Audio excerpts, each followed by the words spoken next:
Hi Pisces, this is your astrological prediction for October 2015 with me, Lada from astrolada.com, and we're shooting from the mystical island of Canary Islands off the coast of Africa, which according to myths and legends was part of a continent which was submerged, and it was Atlantis, of course.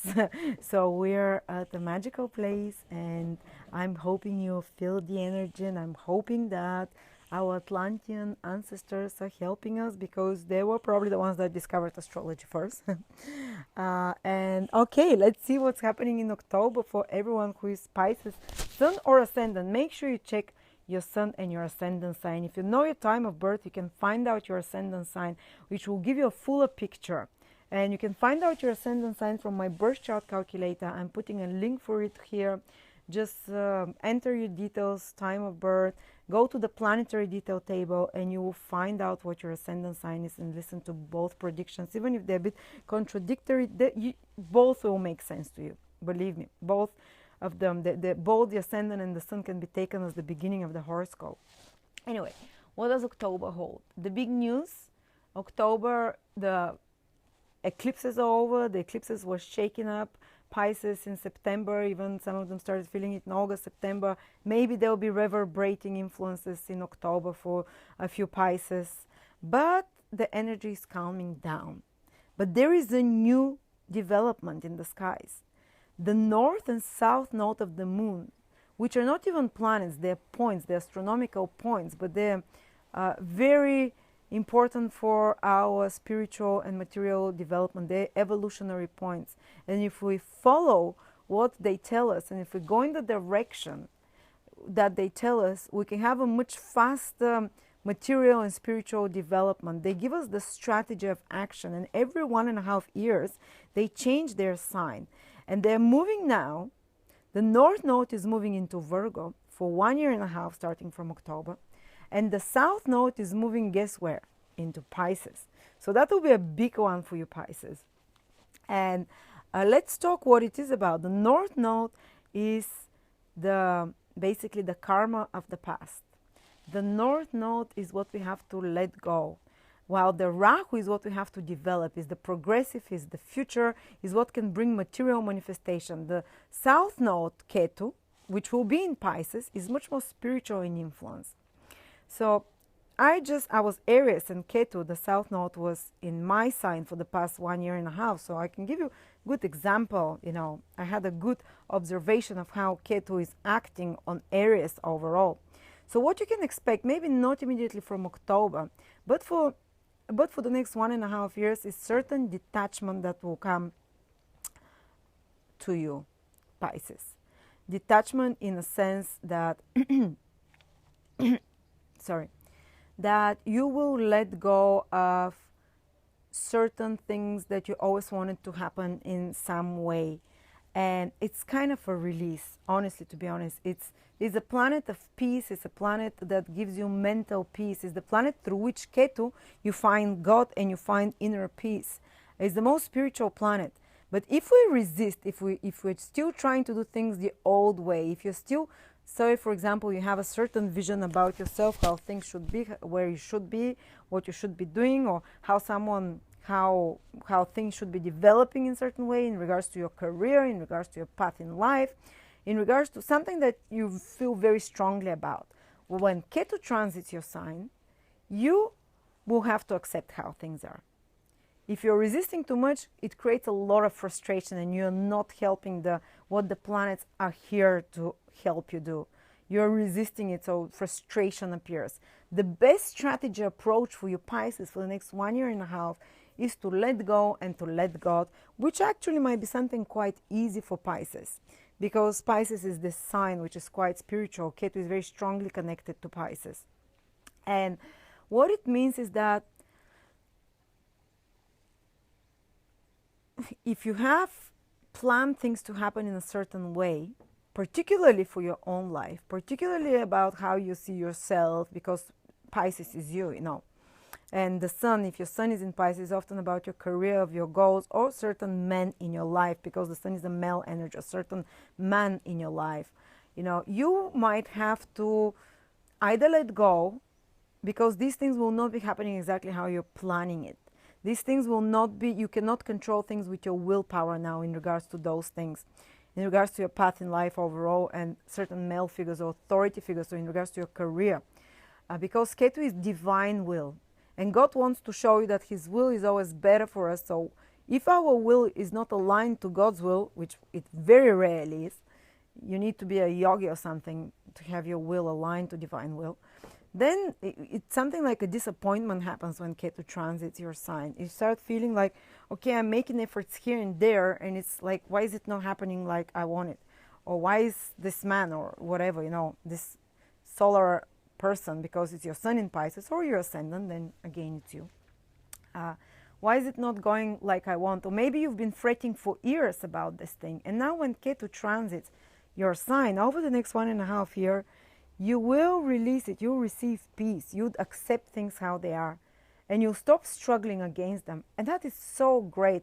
I mean, we're not meant to change everything and to always run everything. And the moment you accept that, this is when God enters. This is when you make space for God, which is Ketu, symbolizes the energy of God. This is where we find God, by the way, according to ancient astrology. And when you make space, and when you stop trying to impose your will on things, this is when God enters and arranges it much more perfectly than before. And before Ketu entered my sign, I was struggling so much with having to accept to do certain things and to go ahead with certain things. And I knew that they were going to happen, but if it was my will, it was not going to happen. But at the end, when Ketu entered my sign, maybe 4 or 5 months after that, I said, okay, well, I'm going to go with it. If I'm going to accept it, I'm going to see where it's taking me. And to be honest, such peace came. And and the way things happen, I found out after that, now that Ketu is coming out of my sign, I realized this is the best way things could have happened. But if it was up to me, I was going to do it differently. But now I'm so grateful I couldn't do it. So Ketu kind of can empty a lot of things from your life. And the best way to help it is go with it.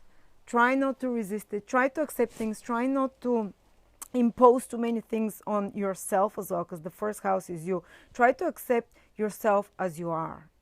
This is most important while Ketu is transiting your ascendant, because often we judge ourselves for this or that. Why didn't I do it like that? Why am I not like this? Why am I not better? Why am I not like more, why isn't this healing coming? Why isn't what I want happening? And I'm especially judgmental towards myself. And Ketu emptied this self-judgment, kind of emptied it. And I said, okay, I'm accepting myself as I am. I'm not going to judge myself. I'm not going to put myself down anymore. But if you're resisting it and still trying to make it your way, it's very frustrating. Ketu transit can be very frustrating. So adopt the strategy of, I'm going to allow things to happen a bit more while Ketu is in my sign. And it can bring things from your past, by the way. Because Ketu is past lifetimes or things that you are very karmic to you. Maybe someone from the past or something from the past. That when it comes, now you'll be able to accept it. If something that hurt you, it's not something that, you had lovely experience with. It's something that hurt you and you couldn't forgive yourself for, you couldn't let go of. And it might appear back again. It might be even from a past lifetime that you don't remember, but it will resonate strongly. And it will, again, create these feelings of trying to make it happen or to make it happen the way you want. But it's not gonna. So Ketu will finally give you peace by helping you accept it. Accept it and make peace with it and bury the hatchet or whatever, and so that's my best advice. I hope it's not too complicated. But let's see where Rahu is.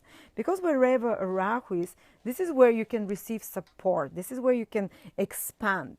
This is where you can make changes. This is where somehow you can make things happen on the material level. And Rahu will be Pisces in your 7th house for the next 1.5 years, starting from October. What does this mean? Let's look at the sea a little bit now. I know you're Pisces, you like your ocean. This is the Atlantic Ocean behind. Anyway, so Rahu will be in your 7th house. And 7th house is relationships.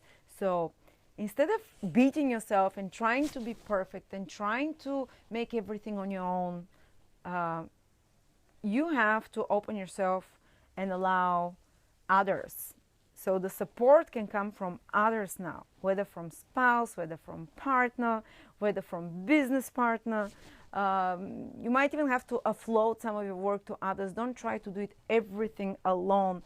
Try to give yourself a bit of a break and to accept yourself. This is Ketu in the first. Accept yourself. These perfectionist trends, try to, let them go. And allow, the universe will help you through other people. So it's good for you to look for partnerships now. You can meet often people when Rahu transits their 7th house, whether you're Pisces ascendant or Pisces sun, doesn't matter. You can meet like a important person that stays in your life for a long period. It might be business or it might be marriage partner even. And often Rahu can bring very unusual and different people than you as partners. Foreigners. For example, when Rahu was in my 7th house, I got married. This is marriage to a foreigner. Rahu is foreign influences. No, yes, because it was in my 7th house from my sun Aries in the last year. So, exactly. And there might be development on the next level in regards to relationships or business partnerships. I formed business partnerships with a few people. And I'm very grateful because I was before always trying to do everything alone. And you see that some people are actually really good and they can help you. Don't have to put all the pressure on yourself. So that's where you receive the green light. And you can develop a business more on the material level because 7th house rules all interactions with others on one-to-one. And this can be not only relationships, but this can be business. If you have a practice where you exchange goods with one and another, on an equal basis, that's business, trading, market, this is all 7th house activities. Your business can develop further with partnerships though, with partnerships with others. So that's where you can have green card, where you can green light, where you can have support from others, from partner, and you can take a relationship, develop it materially more, or you can have new exciting relationships with new, more unusual people, with more exciting people. Definitely in the past year and a half, there's been a lot more new friends and people in my life, and I've opened myself to them. So that's the general strategy you have to follow over the next year and a half.